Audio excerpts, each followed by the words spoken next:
بیچ میں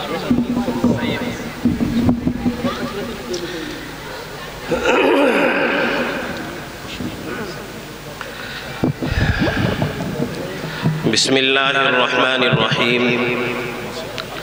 نحمده ونصلی علی رسوله الکریم اما بعد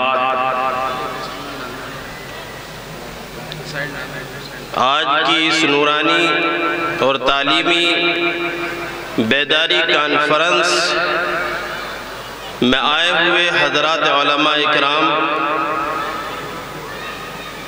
اور دردمندان امت اس دینی تعلیمی بیداری کانفرنس سے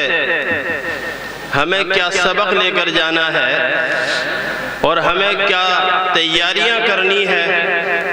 یہ حضرات علماء اکرام ہم سب کے سامنے بیان کر رہے ہیں۔ آج کے اس پروگرام کے اندر حضرات علماء اکرام اپنے تجربات ہمارے سامنے بیان فرما رہے ہیں۔ ہم آج آنے والے ان تمام مہمانوں کا تہہ دل سے شکریہ ادا کرتے ہیں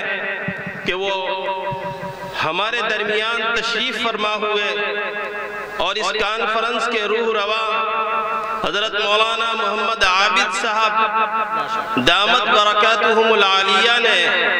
علاقے سے اہل علم کو اور اہل دانش کو جمع فرما کر ہمیں ایک پیغام دیا ہے۔ ہمیں اس پیغام کے متعلق سوچنا ہے اور عہد کرنا ہے کہ ہم تعلیمی بیداری میں کس طرح آگے بڑھیں اور قوم کو کس طرح جگائیں۔ میری ادنا سی ایک رائے ہے جو میں آپ حضرات کے سامنے پیش کر کے سب حضرات سے معذرت چاہوں گا کہ اگر کسی کو میری بات سے کوئی تکلیف ہو تو میں پہلے ہی معذرت چاہتا ہوں۔ دوستو، یہ پروگرام یا اس طرح کی کانفرنسیں جہاں جہاں منعقد ہوتی ہے وہاں بیٹھ کر اور سن کر چلے جانے سے مسائل حل نہیں ہوتے ہیں، بلکہ کچھ ارادے کرنے پڑتے ہیں، قربانیاں دینی پڑتی ہیں اور اس کے لیے جد و جہد کرنی پڑتی ہے۔ آج میری رائے یہ ہے کہ جس طرح ہماری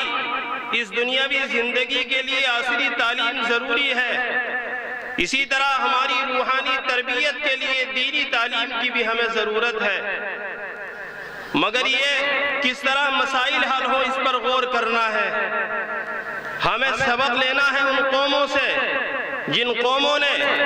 تعلیم کے میدان میں محنت کر کے انہوں نے اپنی محنتوں کو لوگوں کے سامنے پیش کیا ہے۔ اسی ملک میں رہنے والے کیرل کے لوگ ہمیں سبق دیتے ہیں، ہمیں درس دیتے ہیں، ہمیں اپنا نمونہ دکھا رہے ہیں کہ وہاں 98% تعلیم سے جڑے ہوئے لوگ ہیں۔ اسی طرح مہاراشٹر کا علاقہ ہے، اسی طرح گجرات کا علاقہ ہے، وہ سب علاقے کے لوگ ان میں 98% تعلیم آج ہو رہی ہے اور دینی تعلیم بھی ان کے پاس ہے اور دنیاوی تعلیم بھی مکمل ان کے پاس ہے۔ ہمیں بھی انہی کے طور طریقے اختیار کر کے اپنے علاقے میں تعلیمی بیداری پیدا کرنی ہے، اور اس کی آسان شکل یہ ہے کہ ہم ماں باپ، ہم محلے کے ذمہ دار، ہم گاؤں کے ذمہ دار، ہم دانشور جب ہوں گے جب ہم اپنی قوم کے نونہالوں کی صحیح تربیت کے لیے جد و جہد کریں گے اور فکر کریں گے۔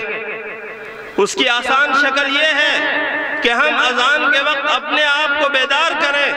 اپنے بچوں کو بیدار کریں اور دینی تعلیم کا نظم اپنے مکاتب میں قائم کریں۔ مساجد میں جو اساتذہ ہیں، مساجد میں جو امام ہیں، مکاتب میں جو علماء درس دے رہے ہیں، ان کی ہم ضرورتوں کا خیال رکھیں اور ان سے ہم دینی تعلیم دلائیں۔ 8-9 بجے تک جو اسکول کا وقت ہے، اس اسکول کے وقت سے پہلے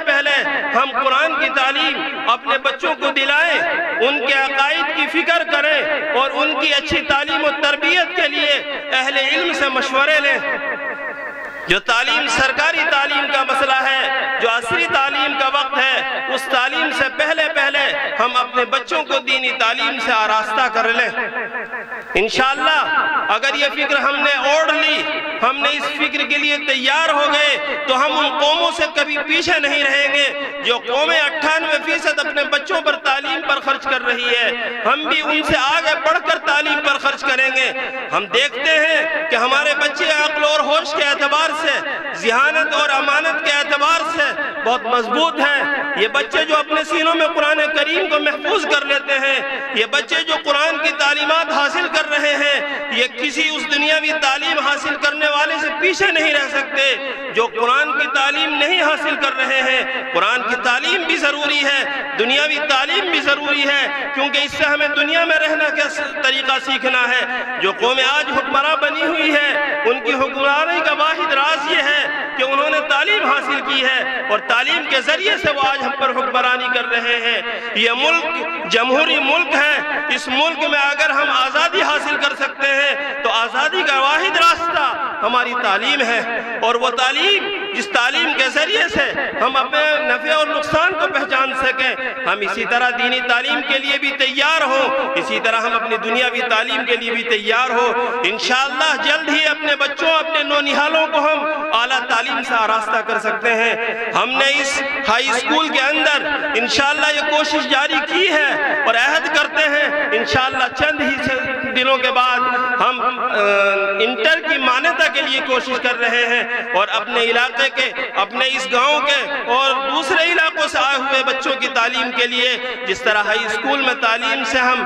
محنت کرنے کی کوشش کر رہے ہیں، اور انشاءاللہ ہماری کوششیں کامیاب رہیں گی، اسی طرح ہم انٹر کے ساتھ اور دوسری تعلیموں کو اور آگے بڑھا کر کالجوں کی تعلیم کے لیے، ہم اپنے بچوں کی تعلیم کے لیے انشاءاللہ ہم وعدہ کرتے ہیں اور ارادہ کرتے ہیں کہ ہم تعلیم میں آگے بڑھنے کی کوشش کرتے رہیں گے۔ انہی الفاظ کے ساتھ میں اپنی بات کو ختم کرتا ہوں، اور تمام آئے ہوئے مہمانوں کا میں اکرام کے ساتھ، دل کی گہرائیوں کے ساتھ شکر گزار ہوں۔ جو بندے سے گستاخی ہو رہی ہے، میں مجمع کے سامنے معافی چاہتے ہوئے میں اپنی بات کو ختم کرتا ہوں۔ وما علینا الا البلاغ۔ السلام علیکم ورحمۃ اللہ۔